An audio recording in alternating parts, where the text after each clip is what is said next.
Саламатсыздар, урматтуу Сокол Медиа YouTube каналынын көрүүчүлөрү. Сиздерди бүгүнкү күнгө алынган жаңылыктар менен тааныштырабыз. Андыктан биздин каналга катталып, пикир калтырганды унутпаңыздар. Ички иштер министринин орун басары Нурбек Абдиев кабар агенттигиндеги маалымат жыйынында Оштогу уюшкан кылмыштуу топтордун мүчөлөрүн өз тартышы тууралуу айтып берди. Анын айтымында кармалгандардын баары мурда кылмыш жоопкерчилигине тартылган. Уюшкан кылмыштуу топтун мүчөсү катары Ички иштер министрлигинин каттоосунда турат. Бул иш боюнча Алгач Женга Каймана татуу Кримтөөл Кадыр Досонов кармалып, соттун чечими менен 2 айга камакка алынган. Министрдин орун басары жабыркаган жана каза болгондор дагы уюшкан кылмыштуу топтун мүчөсү катары Ички иштер министрлигинин каттоосунда турганын белгиледи. Эскерте кетсек, 12 январдан 13 январга караган түнү Ош шаарында уюшкан кылмыштуу топтун мүчөлөрүнө кол салуу болуп, бирөө каза тапса, экинчиси ооруканага түшкөн. 13 январда аталган кылмышты уюштурду делип, Кримтөөл Жөнгө кармалып, анын шериктери кылмышка түздөн-түз катыштыгы бар 3 жаранга издөө жарыяланган.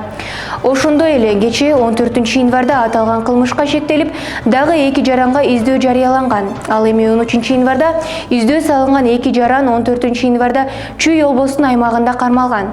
Ошол эле күнү дагы бир шектүү Ош облусунун аймагында кармалган.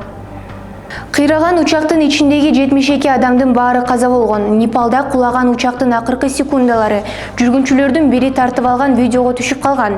Кадрлардан жүргүнчүлөрдү алгач бейкапар отурганын көрүүгө болот. Анда лайнер конор алдындагы учур, терезелердин жер жана шаар имараттары көрүнгөнү тартылган.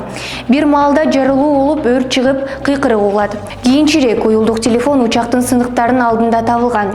Ал ошол рейсте учуп келе жаткан Индиянын 5 жаранынын бирине таандык болгону айтылды.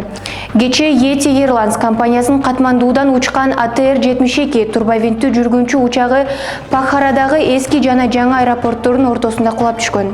Борттогу 72 адамдын баары көз жумду. Алардын 4-ü экипаж мүчөсү, 68-и жүргүнчү болгон. Алдын ала маалыматтарга караганда, учактын кыйрашына техникалык мүчүлүшүктөр себеп болушу мүмкүн.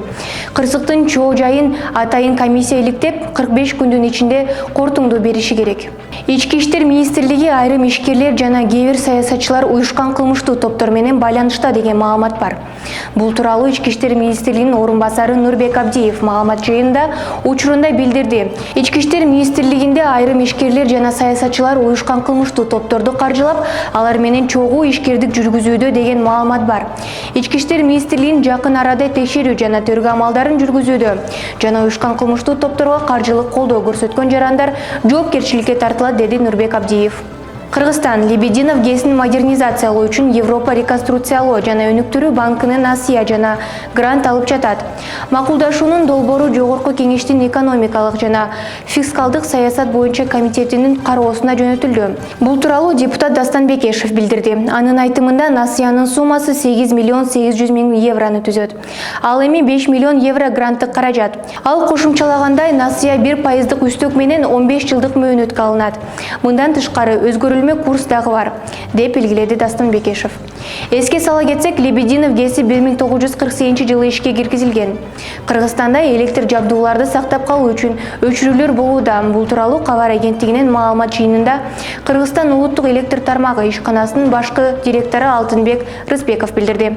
Анын айтымында, ар бир энергетикалык жабдуулардын техникалык нормасы болуп, ага жараша иштейт. Электр энергияны ашыкча керектөөдө биз жөнгө салуу иштерин жүргүзүп турабыз. Андай кылбасак, жабдуулар кыйрап калышы мүмкүн. Жабдууларды сактап калуу максатында өчүрүүлөр болууда. Бул деген жарыкты маал-малы менен өчүрүү дегендик эмес. Биз электр энергияны жөнгө салуу максатында мындай кадамга барып жатабыз, деп билдирген Рыспеков.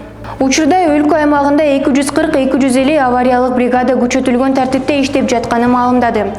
Бүгүнкү күндөн баштап аба ырайы жылып баштады. Электр энергияны керектөөсү азайган сайын өчүрүүлөрдөн алыстап, жөнгө салуу иш-чараларын дагы токтото баштайбыз, деди ал. Ушул жана башка жаңылыктарды Сокол Медиа сайтынан окуй аласыздар. Сиздер менен мен Аделина Бакытова.